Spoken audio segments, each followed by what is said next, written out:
les voy a estar hablando de criptomonedas como productos digitales para que podamos responder preguntas como quién las mantiene, quién las desarrolla, cómo es que se actualizan y sobre todo cómo podemos colaborar en una de ellas. Entonces, si es de su interés, vamos a estar revisando aspectos como el origen, es decir, cómo se empezaron, cómo se dan estos procesos de producción abiertos, cómo del producto digital en sí, los mecanismos que tiene de desarrollo. Vamos a ver el caso de Decred y vamos a terminar con algunas áreas donde contribuir en este proyecto de Decred y algunos consejos. Entonces, empezamos. Sí, las criptomonedas tienen que verse como un producto digital porque a pesar de todas las pláticas de precio y de gráficos que pueden ofuscar lo que hay detrás de estas, no dejan de ser algo que tiene que continuar un desarrollo y que detrás de este desarrollo hay personas. Entonces, en la actual etapa económica, el conocimiento es la materia prima y es lo que nos va a generar riqueza y es lo que va a generar, va a ser como la pieza central de factor de producción, y esto es aún más verdad con la llegada del Internet. Vamos a hablar de los componentes de la producción en una blockchain, que principalmente son los contribuidores, quienes son a los que aportan conocimiento. Antes de estos procesos abiertos de producción, tenemos que todo el conocimiento que se ha generado es software propietario y que tiende a ser capitalizado a partir de intereses públicos o privados, ¿no? Pero muchísimos de estos bienes y de estos servicios podemos considerarlos como bienes comunes, como el espectro de radio es un bien común que se capitaliza y a intereses públicos o privados. Lo mismo ocurre con el fenómeno económico del dinero. Y bueno, está como este debate de si el dinero realmente debe de ser algo que reciba validez de un sector público y que esté custodiado a partir de un sector privado. Lo interesante aquí es que ya tenemos los métodos de producción abiertos que nos permiten generar este fenómeno de reservar y de guardar valor de manera, eh, de manera abierta, ¿no? Entonces es como liberar este fenómeno y ponerlo en manos de los usuarios. Aquí es donde la coproducción de bienes comunes pues es uno de los fenómenos más interesantes de este siglo, porque es una reconfiguración a la manera como estamos organizados a producir algo.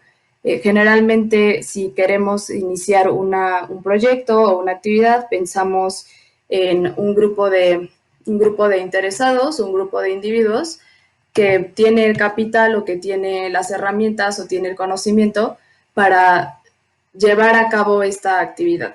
Sin embargo, en la historia del software, pues hay una tradición una costumbre muy sembrada a generar algo a partir de conocimiento y dejarlo en el dominio público para que esto pueda ser utilizado y pueda ser reconfigurado o replicado en otras áreas de proyectos o con otras personas que tengan esta necesidad, sobre todo para no generar este fenómeno de rehacer y rehacer y rehacer la rueda. Entonces, la producción basada en pares comunes es un fenómeno social que permite y que amplifica el poder de creación a partir de muchos dominios, ¿no? A partir de muchas disciplinas y en muchas áreas. No solo es un tema de software, el tema de la copia y de la réplica y de inspirarse a partir de otros, pues está de verdad como esparcido en un montón de disciplinas. Bien dicen que no hay nada nuevo bajo el sol. Y es como reconocer esta parte de que no todo es una creación original, que todo es como la suma del trabajo de alguien que vino antes de ti, etc. Entonces, esta filosofía de crear algo a partir de dejarlo abierto es algo que enriquece y que de hecho nos ha heredado, por ejemplo, la actual infraestructura de Internet fue una tarea titánica que no residió en una sola persona o en un grupo o en una organización que fuera controlando este desarrollo.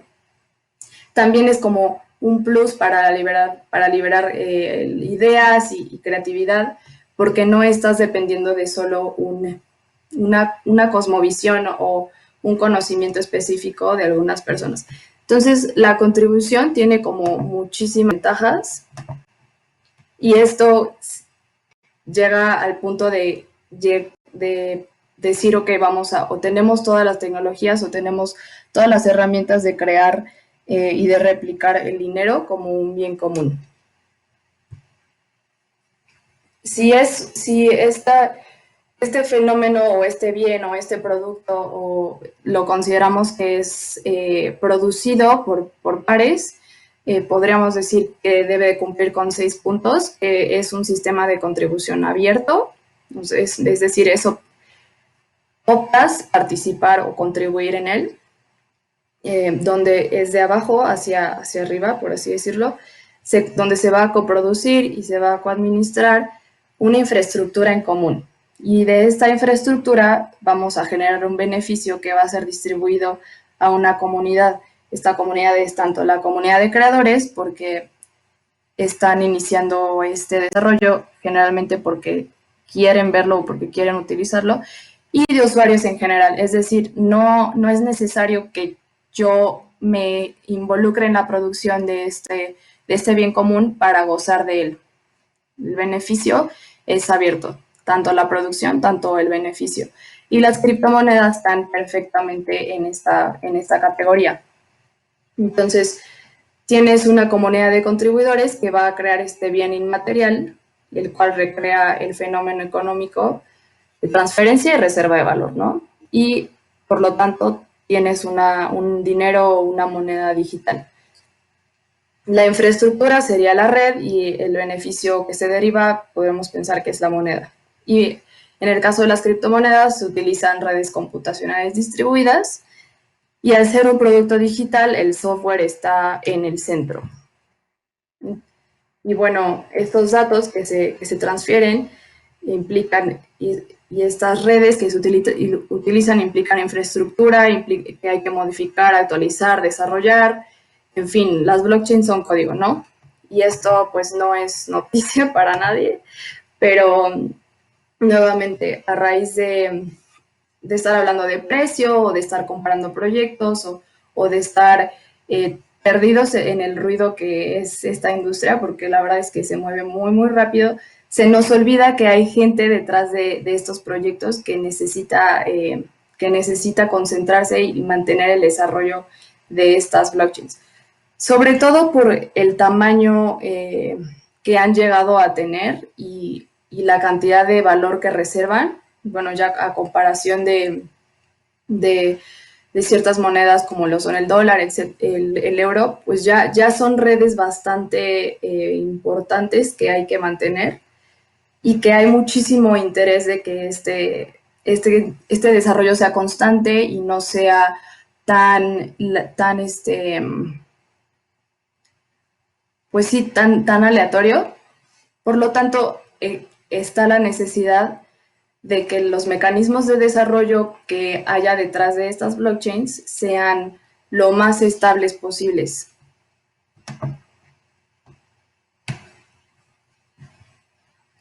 Y bueno, al ser, nuevamente, al ser un producto de software, pues la verdad es que hay muchísima como herencia de cómo es que se financia el software libre. Y el software libre tiene como varios modos de financiamiento, principalmente las donaciones, los patrocinios, la contribución independiente. ¿Por qué lo pongo como un financiamiento? Porque a fin de cuentas es aportar conocimiento y este conocimiento es factor de producciones, te va a generar un resultado. También en la industria del software libre se venden versiones de servicio, de software como servicio, soporte técnico, en fin. Que esto se ha replicado en algunos proyectos blockchain. Por ejemplo, Bitcoin tiene varios grupos de desarrolladores que dependen de una organización la cual recibe donaciones o recibe patrocinios o recibe o ofrece algún servicio relacionado a la blockchain de Bitcoin, de la cual se van a hacer fondos para poder contribuir a los desarrolladores que están directamente, que están en Bitcoin Core. Y esto es importante porque crea o como que aparece una nueva figura entre la blockchain y los contribuidores, que va a retribuirles de manera mucho más directa. ¿Por qué colaborarían una persona en una blockchain? Bueno, de entrada esto se empezó muy, muy emergente y muy voluntario, pero esta manera de contribuir al proyecto, donde tú aportas tu conocimiento esperando que el efecto red entre en efecto, es decir, que lo que contribuyes haga crecer la red y la mejore y esto finalmente en conjunto con todas las aportaciones de las demás contribuyentes a la red, beneficia a la red. Esta manera de contribuir, si bien sí te va a terminar dando un beneficio a ti, es como contribuidor y como participante de la red, es un beneficio indirecto, por así decirlo. Por lo tanto, estas figuras, estas organizaciones que reciben donaciones y que reciben patrocinios, tienen la capacidad de retribuir a los contribuidores de manera más directa. Es decir, el contribuir no es sustituto del trabajo salarial y por lo tanto entran estas organizaciones que pueden entablar una relación más directa con las personas con los desarrolladores que van a estar detrás de estas blockchain. Y esto sucede porque, bueno, contribuir de manera voluntaria, si bien es una práctica muy, muy adoptada, pues tiene sus límites. Es decir, todas las personas tienen, no sé, otras responsabilidades o tienen cargas económicas que tienen que sopesar antes de poder ponerse a colaborar en un proyecto donde no está claro cuándo se va a recibir un beneficio. Pero en el financiamiento en el espacio cripto también tiene como sus peculiaridades. Es decir, aparte de que existen estas organizaciones con las cuales es más fácil entrar en una relación vinculativa, existe o de alguna manera el fenómeno que fue Bitcoin permitió a muchísimos desarrolladores poder permanecer en este modo independiente, dada la altísima apreciación que tuvo Bitcoin relativo al dólar desde su inicio, ¿no? Es decir, muchísima gente pues se hizo de mucho capital que le permitió independencia y seguir contribuyendo al proyecto, ¿no? Entonces, podemos separar el financiamiento en el espacio cripto, el financiamiento como la acumulación de fondos para incentivar a contribuidores de dos maneras, que están relacionadas a la apreciación del proyecto en sí y de su activo subyacente, y las que están relacionadas al levantamiento de capital. Las que, como es el caso de Bitcoin, las que están relacionadas a la apreciación del capital dependen o están muy, muy, muy relacionadas con la entrada temprana a la participación de la red. Y la manera en cómo comienzan a darse estas redes es que hay un lanzamiento del white paper donde vas a detallar tu protocolo, vas a detallar tu caso de uso y esto genera interés y atrae a los primeros usuarios, a los primeros contribuidores, a los primeros en caso del protocolo que utilices, si fuera prueba de trabajo a la minería o a los stakers, si es prueba de participación. Y bueno, con la esperanza de que la red sea lo suficientemente atractiva a través de este white paper que genere, que tenga atracción y que empiece a crecer. Pero bueno, en este punto no hay garantía de que esto suceda, no hay garantía de que la apreciación de esta blockchain suceda, ¿no? El caso de Bitcoin, pues fue un tema de años y de años para que llegara al dominio, pues, o sea, muy mainstream y que generara bastante interés, pero pues mucho tiempo estuvo en relativo silencio, ¿no? Y otras maneras de financiar el espacio cripto en etapa temprana es que puedes hacer una premina o una instamina, que las dos son un tanto diferentes, pero dependen o incentivan que haya una repartición del suministro de las monedas en un inicio. Y bueno, esto a modo de atraer usuarios de manera más, usuarios y participantes de la red de manera más, pues más atractiva. Y las que están relacionadas al levantamiento de capital es otro fenómeno en sí, porque como yo lo veo es de esta manera. Cuando una blockchain se aprecia por sí sola, no hay garantía de que suceda. El crecimiento se da de manera orgánica, muy, muy dependiente del interés que tenga cada individuo o cada grupo de individuos de participar en la red. Pero cuando estás haciendo un levantamiento de capital a través de un ICO o a través de un VC, estás ofreciendo de entrada algo a cambio de tu red. Y entonces sí son fenómenos totalmente distintos, porque uno se da de manera orgánica y el otro es casi como hacerlo. Como no es lo mismo traer cierto capital y decir, empecemos una blockchain, a decir, esta es la blockchain que vamos a hacer y vamos a ver si empieza a atraer usuarios y a participantes de la red.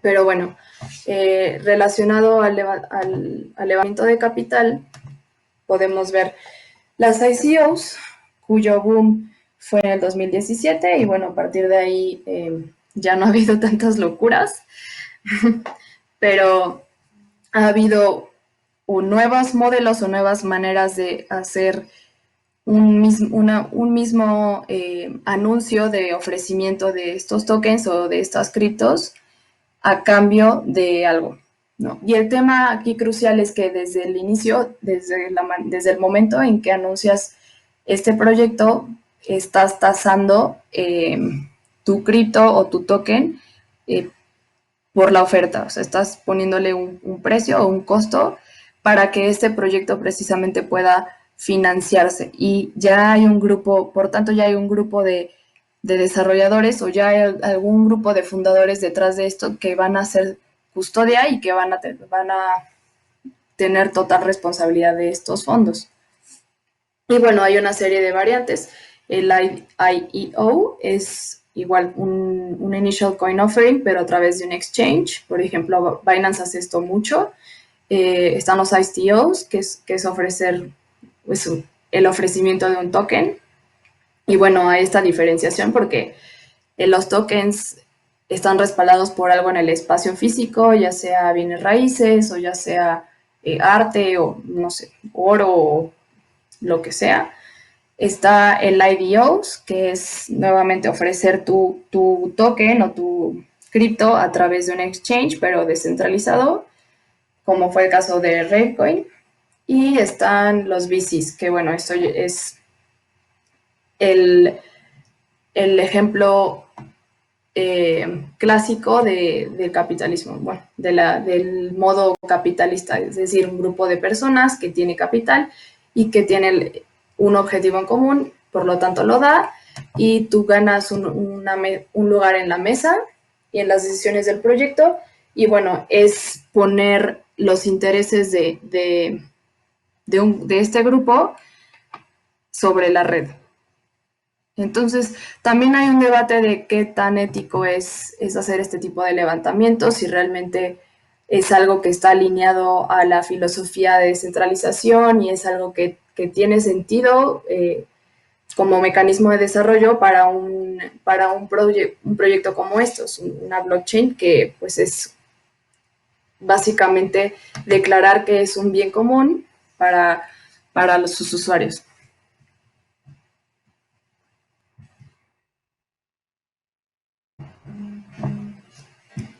Y bueno, finalmente vamos a ver el caso de Decred, que es el proyecto en el que yo colaboro, y vamos a hablar de cómo es que se desarrolla y cómo es que se podría contribuir en ella en caso de estar buscando un proyecto donde contribuir.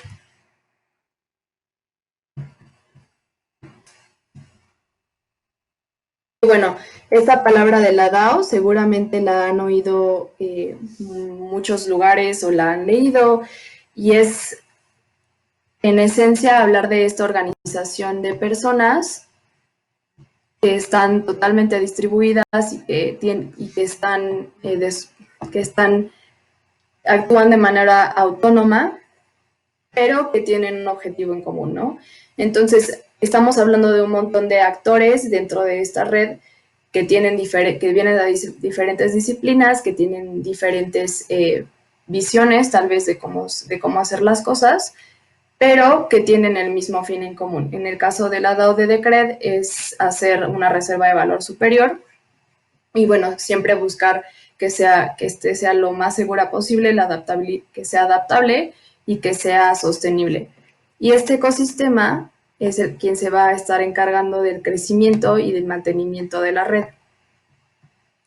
de crear tecnología para el beneficio público, en el sentido de que todas aquellas salidas producidas por los contribuyentes de este proyecto van a ser totalmente abiertos y bueno, en este caso ya hay un montón de herramientas que han creado los desarrolladores de Decred, que están pues en sus repositorios totalmente disponibles para ser utilizados.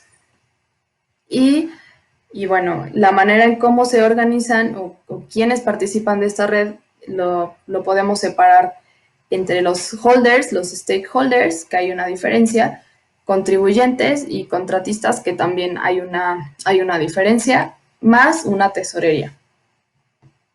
Esta tesorería es donde es lo que implica, aparte de poder financiar todo lo que es el desarrollo, implica la necesidad de una gobernanza para poder decidir sobre estos fondos. Y bueno, brevemente vamos a discutir cómo es el protocolo de Decred, por los que es la primera vez que oyen de este proyecto.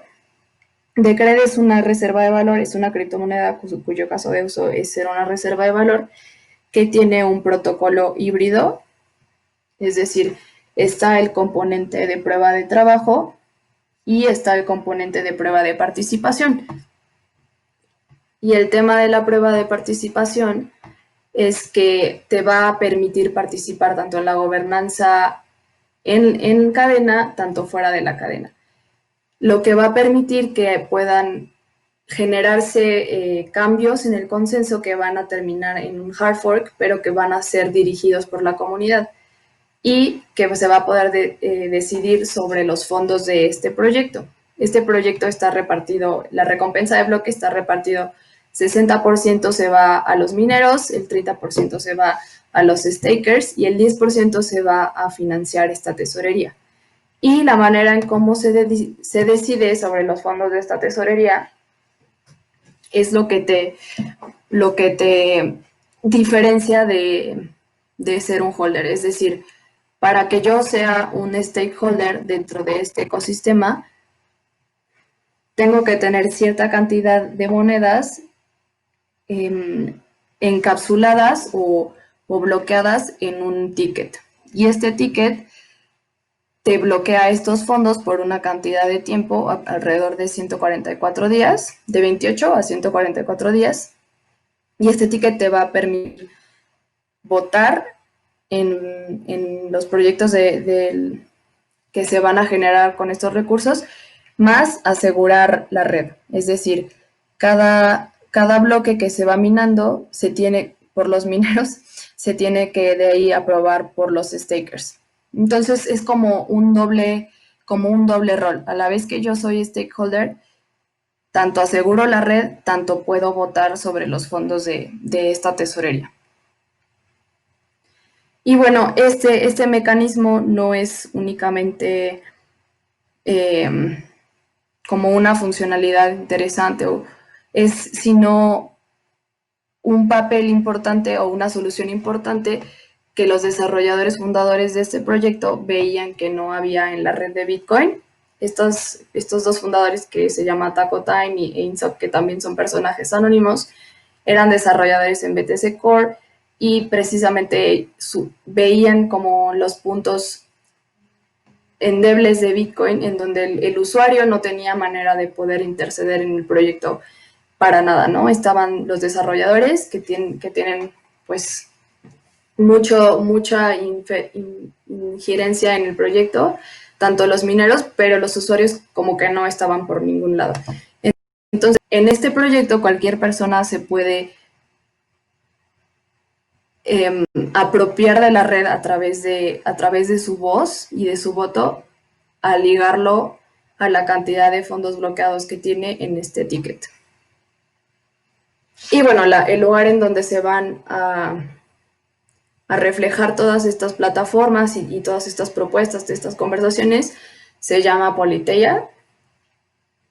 Y eso también es como un punto interesante en este proyecto porque, bueno, al ser un proyecto digital como todas las demás blockchains, toda la comunicación está regada en un montón de canales, en un montón de foros, y es muy problemático seguir el ritmo y la conversación de todo lo que está sucediendo en el proyecto. Entonces, también esta plataforma llega como a solucionar este tema, además de que ancla toda la comunicación, la ancla a la blockchain de Decred, y también permite probar temas de censura en caso de haberla, ¿no? Porque todo está registrado en la blockchain de Decred.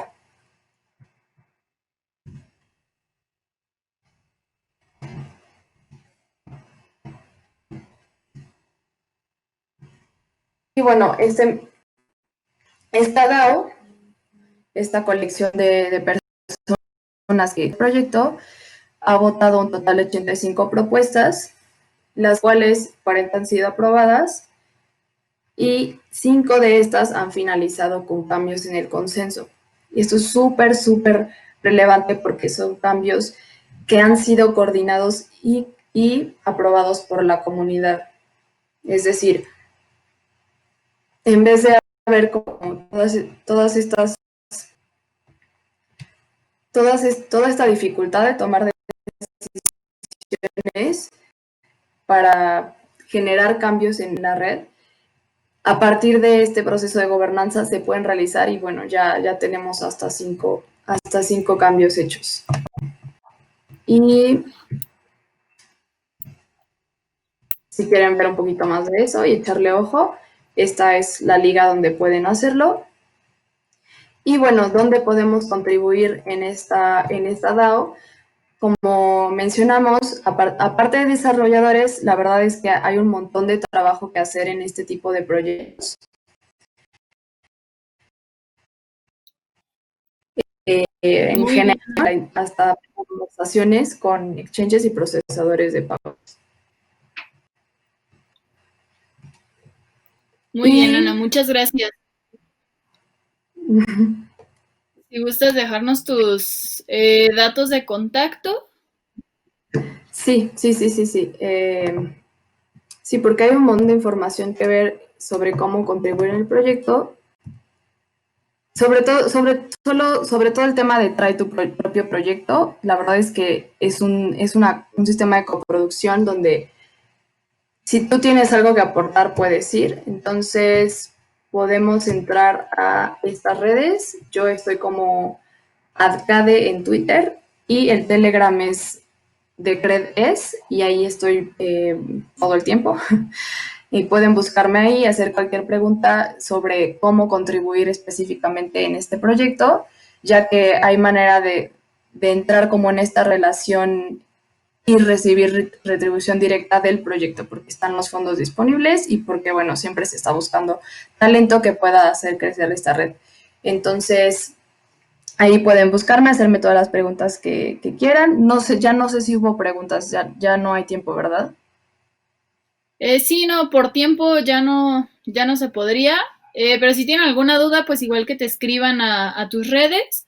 Y si quieres dejar la presentación, nos la puedes mandar y la podemos subir a la página para quien la quiera, pues volver a revisar. Ok, entonces Bueno, pues les súper checo esto. Muchísimas gracias.